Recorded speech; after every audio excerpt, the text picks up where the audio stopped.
Okay, hello, what up? How are you doing? Hope everybody is well. Welcome to the Facebuster Wrestling Podcast, Summer Edition.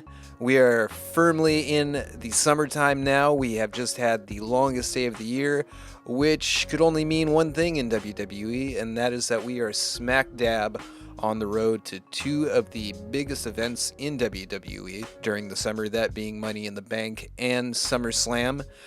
Up first is Money in the Bank. That is coming this Saturday, July 1st from London.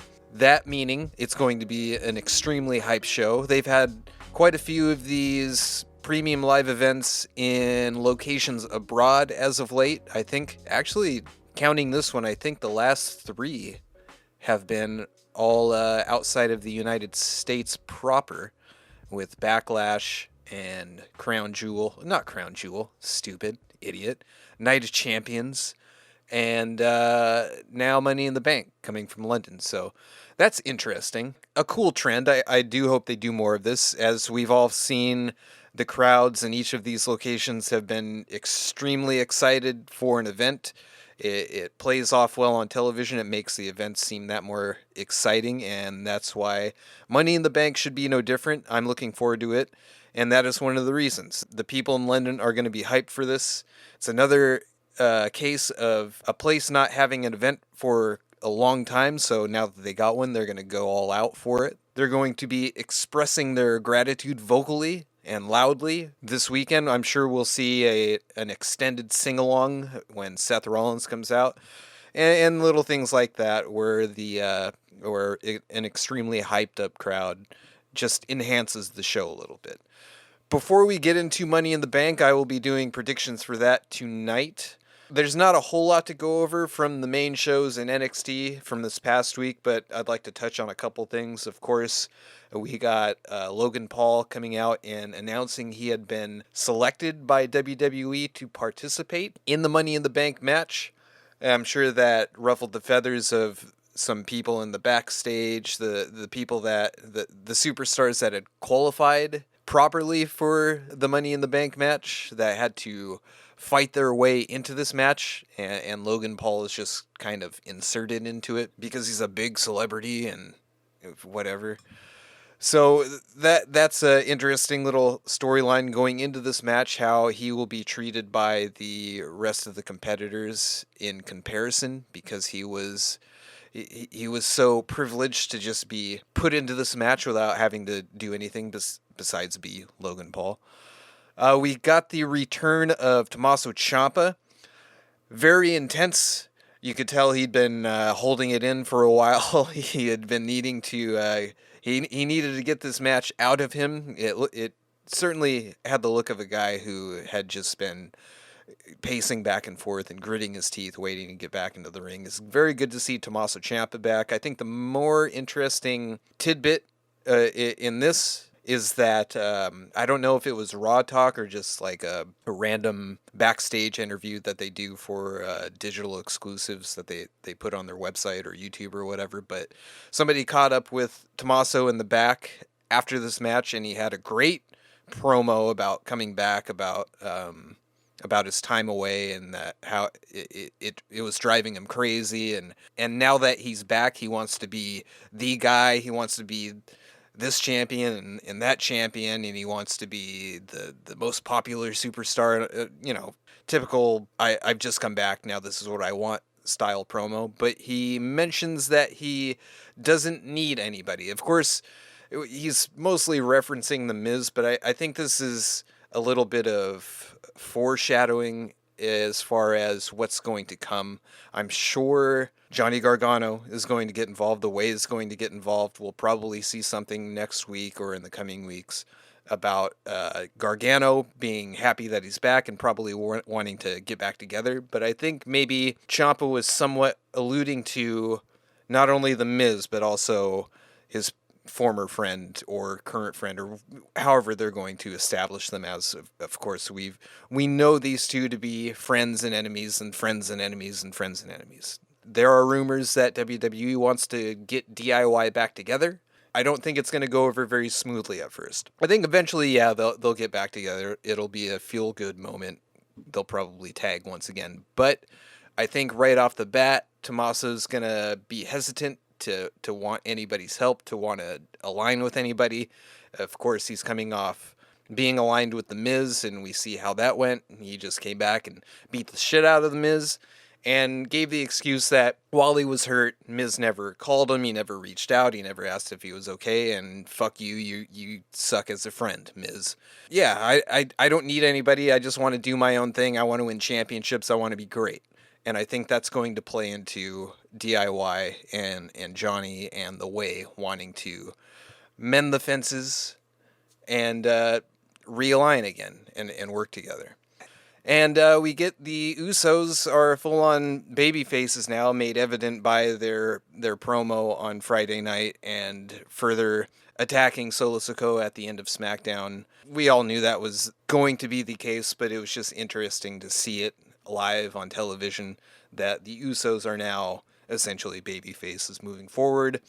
I see them working with Kevin Owens and Sami Zayn in the near future, and I think that's coming this weekend. I think the start of that is this weekend. I think they unite. I think Sami and Jay have a big hug sesh. They hug it out, and I think it's a feel-good story waiting to happen. But we finally see the Usos full on face.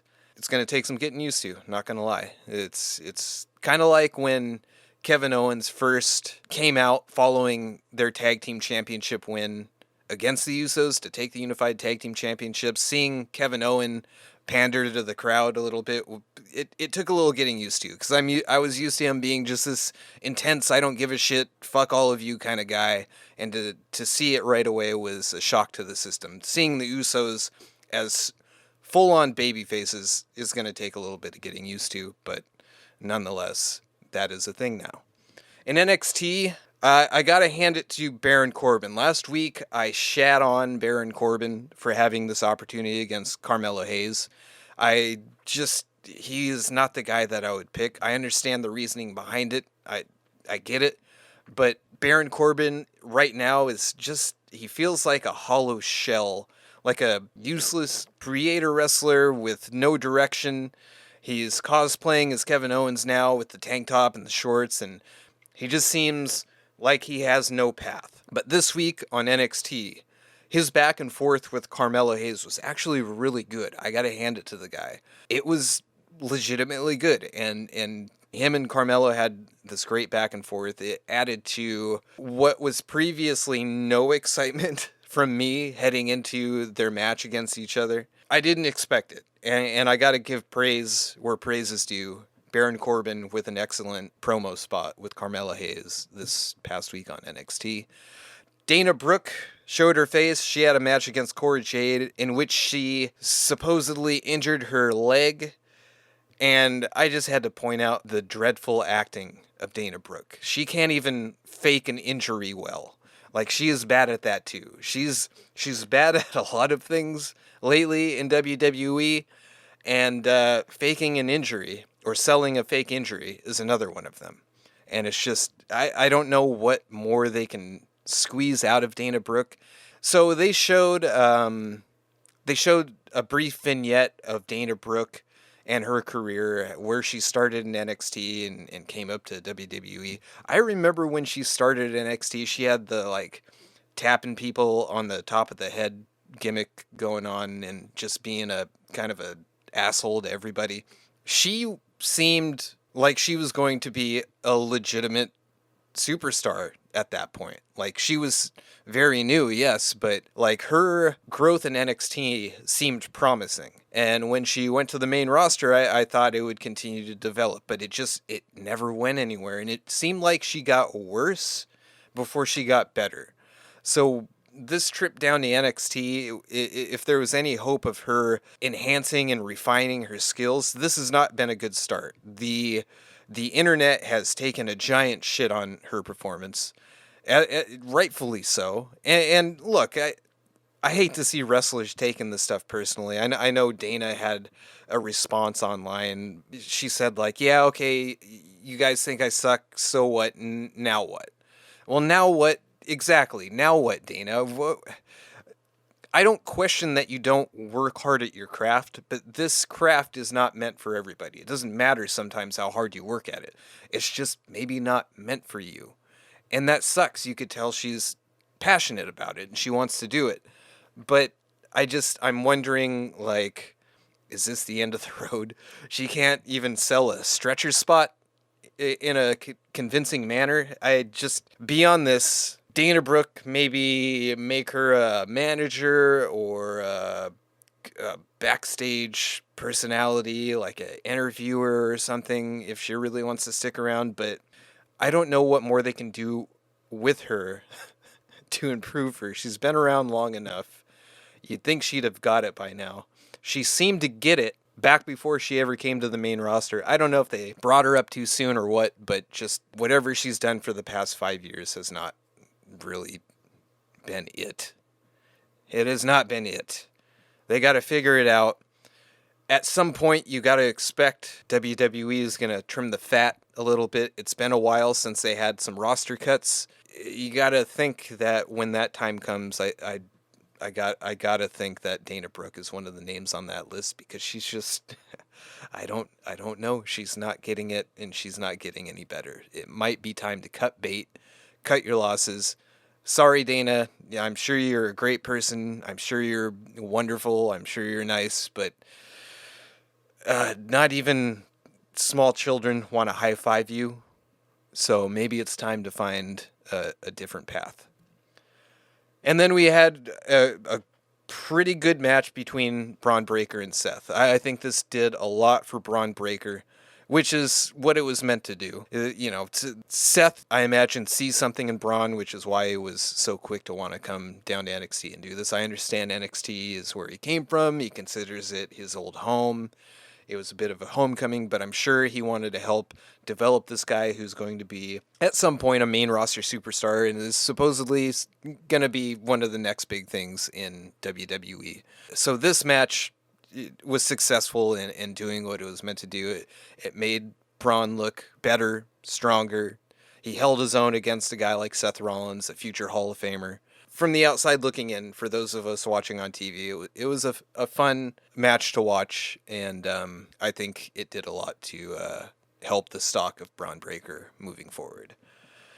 Besides those things, not a whole lot to talk about on the regular old main roster and NXT televised shows. So for the rest of this episode, we are going to get into Money in the Bank predictions.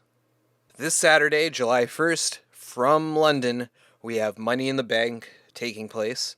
Let's get right into it. Let's start at what I assume to be the bottom of the card and work our way up. Of course, this is subject to be completely jumbled up, as has been the case from, you've heard my previous prediction shows. The supposed card lineup is never the same as what it actually turns out to be, so just bear with me on that. It's not going to be in order. They're going to switch things around, fuckers. But starting off, let's begin with Cody Rhodes versus Dominic. So in this, I have Cody Rhodes winning this by DQ, and let me explain why. This is a big event. This is Money in the Bank. This is in London. So, as I mentioned on the previous episode, big shit's going to be popping, right? There's going to be big names, big situations, perhaps big surprises. One of the big things popping will be, this is where Brock Lesnar finally comes back and gets one up on Cody Rhodes. They are going to be setting up the rubber match, finally, after Brock's little hiatus this past month or so. And that rubber match, I am assuming, is going to take place at SummerSlam. So what better place, what better time than at Money in the Bank in London to set up this headlining match, this marquee matchup, than at this event.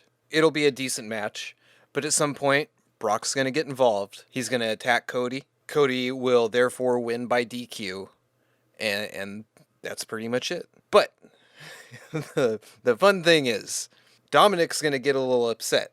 He's not going to like the fact that he wasn't able to take out Cody Rhodes by himself, because, of course, Dominic, being the arrogant creep that he is going to mentally assume that he can beat a guy like Cody Rhodes on his own. So when Brock comes out and does his thing, takes out Cody Rhodes, and gives Cody the win via DQ, this is going to piss off Dom. So we're going to see a Dominic Mysterio and Brock Lesnar confrontation, but it's not going to last long. It's going to last long enough for a fun crowd reaction, and probably Brock laughing hysterically in Dominic's face, further pissing off Dominic Mysterio. But before anything gets physical, Rhea Ripley is going to step in between the two of them, and we're going to get a Rhea Ripley Brock Lesnar face-off. Yeah, nothing's going to come of this, but we know Rhea Ripley has zero fear in confronting any of the male superstars, and rightfully so. She's a beast. But this is going to be just a fun thing where Rhea gets in Brock's face. Brock's not going to do anything about it. I'm sure he's going to laugh even more. Rhea's going to challenge him. Dom's going to hide behind Rhea and probably taunt Brock from over Rhea's shoulder. And that's going to be the bulk of it. Now, Brock might find his way to weasel Dominic from behind Rhea Ripley and get a shot in or two, maybe a F5. But what this is going to establish is the match for Cody and Brock at SummerSlam, the rubber match. And that's it. Next up on the card, we have the Women's Money in the Bank ladder match. We have Becky Lynch versus Zoe Stark versus Zelina Vega versus Bayley versus Io Sky versus Trish Stratus. So the first thing I notice here is that there are 6 women in this matchup compared to, in the men's matchup, there are 7 men in the Money in the Bank men's match. I did not take the time to go back and check to see if this same discrepancy was present for, the women's ladder match only having 6 and the men's having 7 all of the time. I don't know if that's something that happens often. I didn't go back and check. I easily could, but I'm not going to. So, suck it. But I wonder, that makes me wonder if there is a 7th entrant yet to come. Another qualifying match. I know this past week on SmackDown, Vince McMahon was playing around with the script and shit, and I guess he made some significant cuts. One of them being the match between Bayley and Shotzi, where Bayley was putting her spot on the line for Money in the Bank against Shotzi. I wonder if a way to get a 7th female on this match is to maybe Adam Pearce apologizes to Shotzi for her match not happening and gives her that 7th spot just outright as a result, as a apology, I'm sorry gift for her match being cut, for her opportunity being cut out of the show. Or maybe they do that match this Friday. Who knows? I just wonder if that's a possibility for a 7th woman to be included into this Money in the Bank match. Maybe it is always 6 and I'm just thinking too much about it. Who knows? But we'll predict this as it is with the 6. I'm assuming a lot of people's favorite to win this match is Becky Lynch. I'm assuming a lot of people are thinking Trish. And I've even heard a lot of chatter for Zoe Stark. But I think those 3 have unfinished business outside of Money in the Bank. And I do believe SummerSlam is going to consist of another matchup between Becky and Trish, probably with Zoe Stark involved. And maybe, now that I think about it, maybe it's a tag team match, and maybe Lita comes back. Since it is SummerSlam, it's one of the big premium live events of the year. You gotta have the big names. Perhaps Lita has recovered from her injury, and she comes back to team with Becky against Zoe and Trish. That makes a lot of sense, right? Point being, I don't think either of these 3 have it in their cards right now to win this Money in the Bank match, because I think they have other things planned for them. That being a matchup against each other at SummerSlam. So those 3 cancel each other out. That leaves Zelina Vega, Bayley, and Io Sky. Zelina Vega, she just had her chance. I don't think she's going to be getting a championship opportunity anytime soon. That was kind of just a special moment for her. As much as I like Zelina Vega, I'm not considering her for this. That leaves the 2 Damage Control members, Bayley and Io Sky. So that's going to play a big part of this matchup. Their friendship, their relationship, their team, their faction, their connection to each other is going to play a big role in this, and it's going to play out very prominently in this ladder match. So I think at some point we see them trying to team up against everybody else, power in numbers, two against the rest of these people. That gives them, I'm sure we're going to see the same from Zoe Stark and Trish, but we're going to see that from Bayley and Io. And of course, we've noticed the back and forth between Bayley and Io kind of costing each other at certain points. Bayley cost Io Sky her championship opportunity, or not the opportunity, but she caused her to lose the championship match against Bianca Belair at Backlash. We've seen the division, the possible dissension in this group forming over the course of the last few weeks. So that team element is going to eventually come to a close, and we're going to get an altercation. I've speculated, I think, at one point we'll see Io Sky climb one side of a ladder. Bayley will climb the other side of that same ladder. They're not going to realize it till they get up at the top, close to the briefcase. And then it's like, oh shit, what do we do? And then they just start going in on each other. They realize what's going on, and they start taking each other out, or trying to take each other out. And I think that might be the climax of this match, where those two are at the top of a ladder, right below the briefcases, and they start hammering each other out. And I think the one that emerges, ultimately, will be Io Sky. And this will set up Io Sky versus Asuka, the match we've all been wanting, at least I have, this particular feud. And I think this ultimately leads to the demise of Damage Control, thank God. And we get a face Io Sky against a heel Asuka. Thank you. All of her prayers have been answered. At least this particular prayer, where Io Sky gets her just deserves, finally, and gets a championship match and feud against Asuka.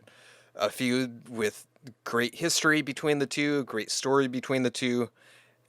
They're no stranger to each other, certainly. These two against each other is going to be lightning in a bottle. They're going to want to, after it's said and done, they're going to want to extend it, because I think people are going to love it.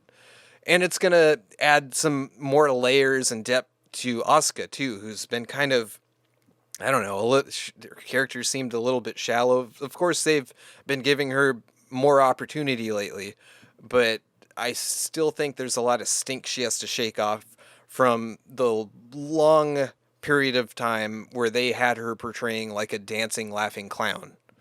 Now they're making her more sinister. They're making her more vicious. Her mist has Frank's Red Hot sauce mixed in it, so that's cool.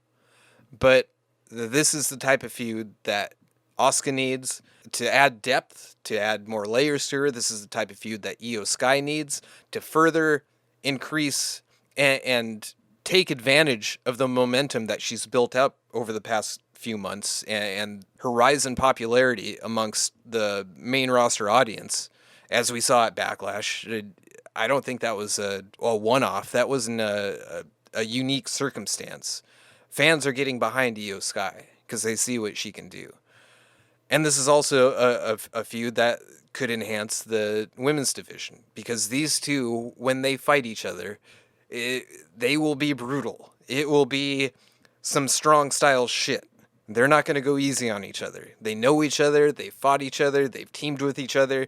It's like the female version of Sheamus and Drew McIntyre.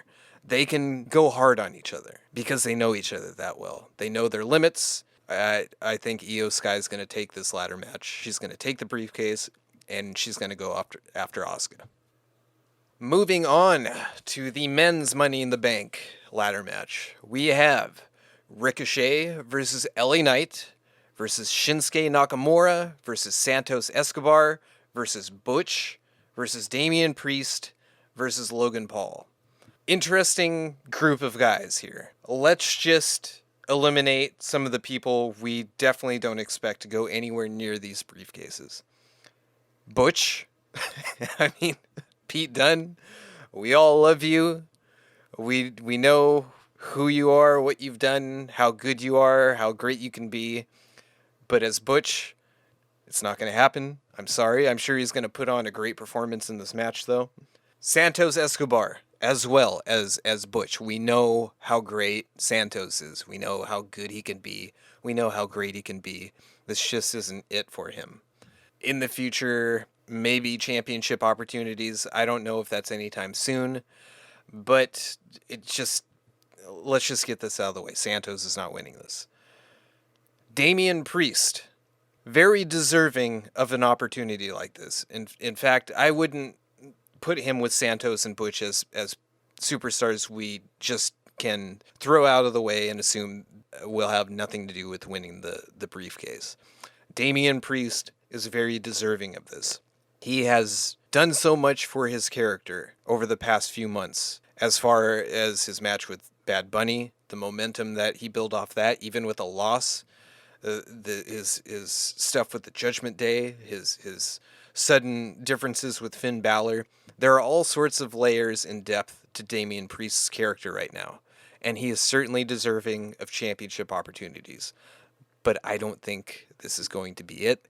I think he's got stuff going on with Judgment Day that will be impending, that will take up more of his time. I think there's a little bit of uncertainty within that team, especially between him and Balor, who we'll talk about later, his match with Seth.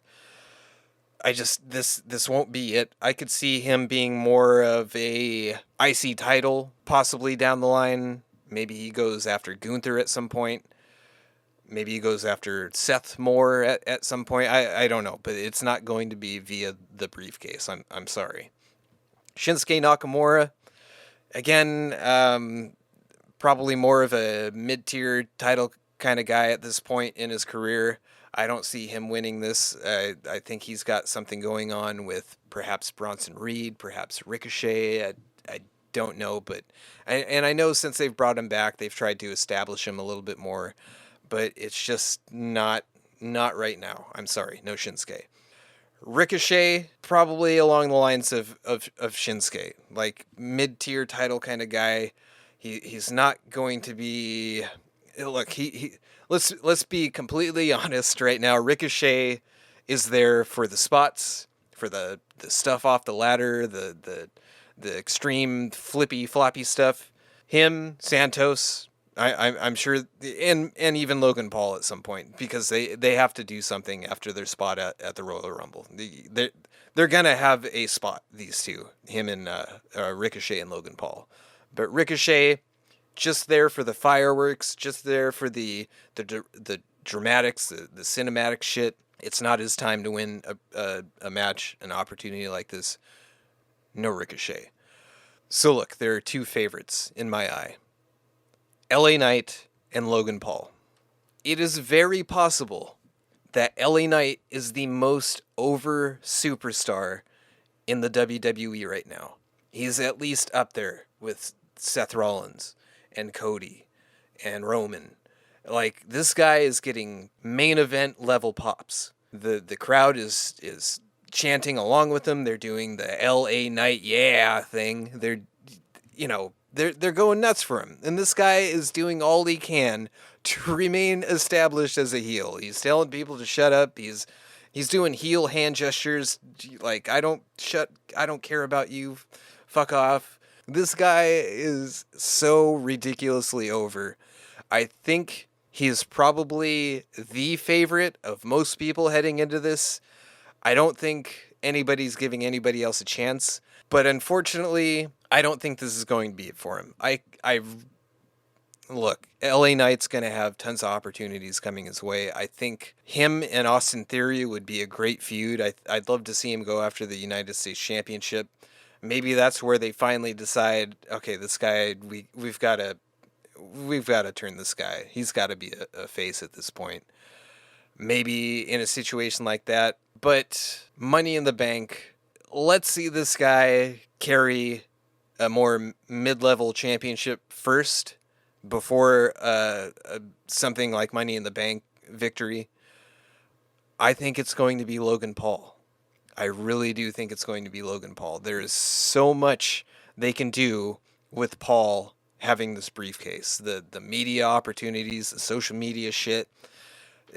the stuff he does on social media, he's going to carry that thing around with him for a while, everywhere he goes, at least for a month. Because I think, or maybe 2 months, I think Logan Paul takes this, and I think he's going to cash it in at SummerSlam.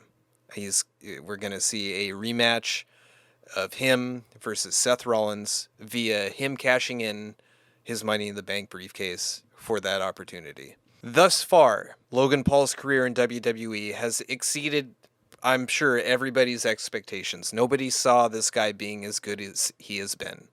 The funny thing being, nobody really likes this guy, but everybody kind of likes this guy, right? Like, none of us like Logan Paul, the person. All of us love Logan Paul, the sports entertainer, the wrestler, the professional wrestler. I think every single one of his matches has been extremely entertaining. He's been really, really fucking good. And he's pulled off some of the more exciting spots that we've seen in WWE programming in the last couple of years since he's been around. Incredible to watch. Like, everything this guy has done so far in WWE has been spectacular. Unfortunately for him, he's on a bit of a losing streak. So this is to sum up Logan Paul's career in WWE. He won a tag team match with The Miz against the Mysterios. He then beat The Miz, but he lost at the Royal Rumble, of course. He lost to Roman, and he lost to Seth Rollins. So he's got technically 3 losses in a row. And the guy, as of yet, hasn't really won anything of value in the WWE. It's just been viral spots and a couple victories with and against The Miz to start his career. But outside of that, no championships. No, this is his first Money in the Bank. So at this point in time, it's probably time for Logan to walk out of one of these things with some gear. Not a championship belt, but the Money in the Bank briefcase. This is made for this guy right now. The things he will do with it on his social media accounts, in the media, on TV, on his podcast, whatever. He's going to take that thing everywhere he goes. The exposure for WWE is going to be exponential, and it's just a perfect marketing strategy for WWE and Logan Paul for him to win this. So he's going to win this, and it's going to set up a rematch between him and Rollins at SummerSlam, but this time for the World Heavyweight Championship. And I'll get into more of that in my last prediction of the night. Actually, you know what? Let's just get into that now. Let's switch things up. I was going to talk about the Usos and Roman and Solo next, but let's just get into the World Heavyweight Championship. So Seth Rollins versus Finn Balor. The match itself, I think it's going to be a great match. It's Rollins and Balor. How could it not be a great match? But the interesting stuff is going to come after this match, or towards the end of this match. So Rollins is going to retain, of course, but one of the things I'd like to see happening in this match is perhaps this is where we finally see JD McDonough get involved. I think maybe JD McDonough comes out to assist Finn Balor or try to assist in him beating Seth Rollins. And I think this in turn gets Damian Priest to come out and kind of confused, like, what the hell is this? Why is McDonough helping you? Why didn't you ask me? I know they have this thing where they're not trying to get involved in each other's matches right now, or at least Damian Priest didn't want Finn Balor getting involved in his match against Rollins. Maybe Finn Balor having McDonough get involved in his match against Seth Rollins kind of sets off Damian Priest in a way. Like, who is this guy? Why are you asking him for help? You could ask me for help. I would help you. I just didn't want you to help me in my match against Rollins. And this just kind of creates all sorts of chaos within the Judgment Day. This backfires, of course, allowing Seth Rollins to get the win. And so this sets up two things. This gets McDonough involved for the Judgment Day, who I am assuming he's going to join at some point. And this also creates, a bunch more confusion and chaos within the Judgment Day, which they've sort of established to be starting at this point. But this also helps establish what is coming at SummerSlam, and that is what we saw previously in the night. Logan Paul using his Money in the Bank briefcase to cash in for an opportunity at the World Heavyweight Championship against Seth Rollins at SummerSlam. But at the end of this match, of course, we're going to get the run-in. We're going to get the exciting rundown of the newly crowned briefcase winner, Logan Paul. He's going to come storming from the back, still maybe taped up from the ladder match. You know, he's still got his gear on. He's got the briefcase. He's got a referee running with him. He's going to run down. He's going to get in the ring. He's going to tease like he's going to cash in on Seth Rollins, who's probably still banged up from the Judgment Day doing a number on him. But he's going to cut it short. He's going to grab a mic, and he's essentially going to say, you really thought I was going to cash in tonight here in London? You know, he's going to make fun of where they're at, of course. That's what he does. And he's going to say, no, you know I like the big money matches, and you know I go where the money is, and that is a major event like SummerSlam. Seth, I am cashing in my money in the bank, but not tonight. I'll see you at SummerSlam. And then you have that for SummerSlam set up. There you go. There you have it. And that way, you know, Logan Paul's not going to run around for like half of a year to a year with his briefcase. That would get old and stale and stupid really quick. And of course, he's not going to be on Raw or SmackDown every single week. So they're going to want to shorten this to him just carrying it around until SummerSlam. And then it's done. It's over with. Last but not least, we have the Bloodline Civil War. The Usos versus Roman Reigns and Solo Sikoa. I'm going to stand my ground with my prediction from last week, for my previous episode, forming of the Bloodline 2.0. I'm predicting Roman and Solo win this match. Roman and Solo have got to win this match.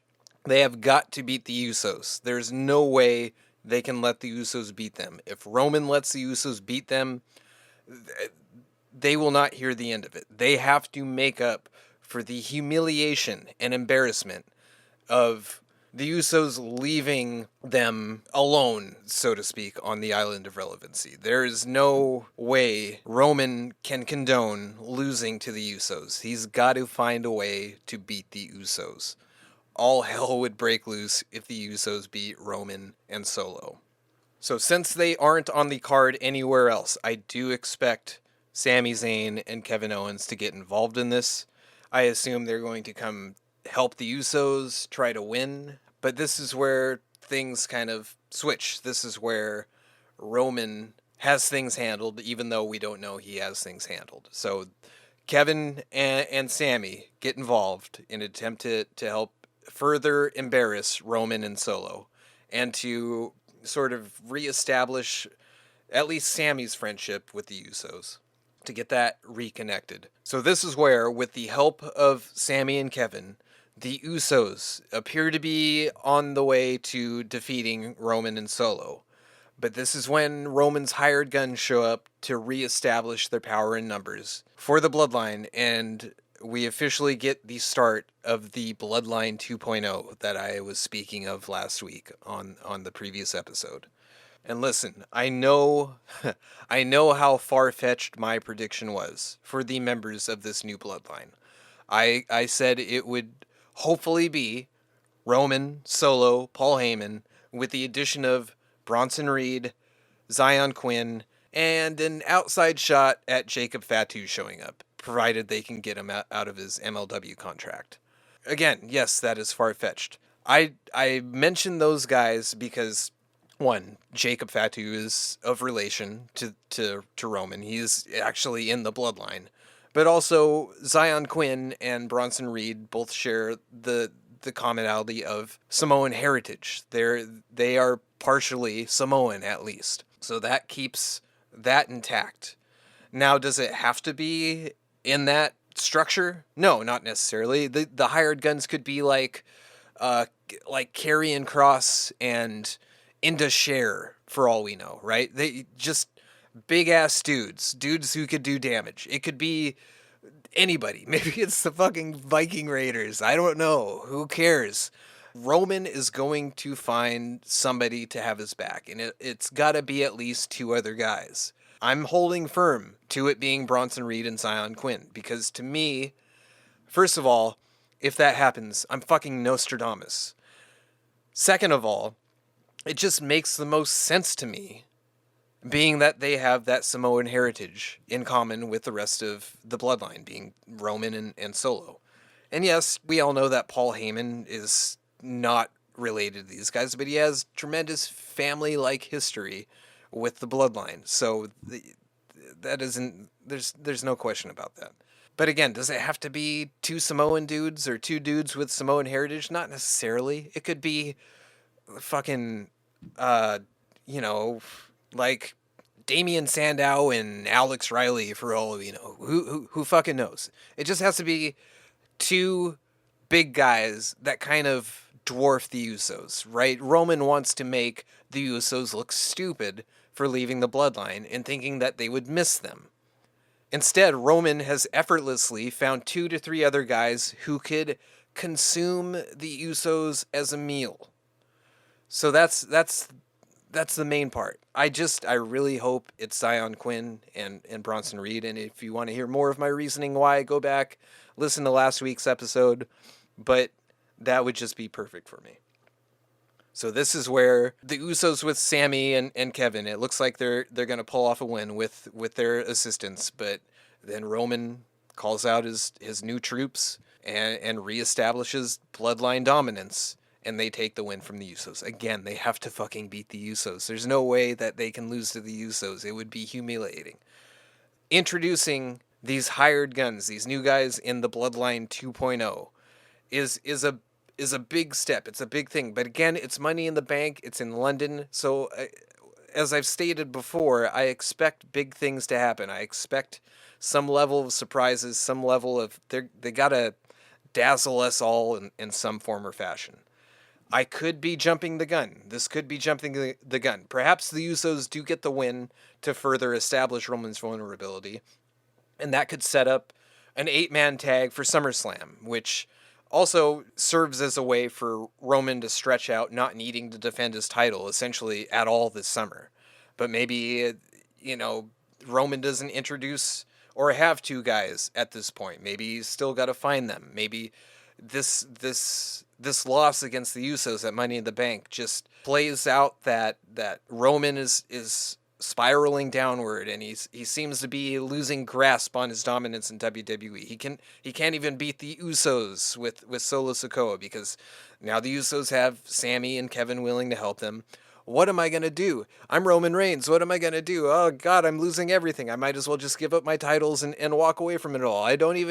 There's not even a family anymore. It's just me and Solo. How can I be dominant with... Oh, wait a minute. Let me find 2 guys.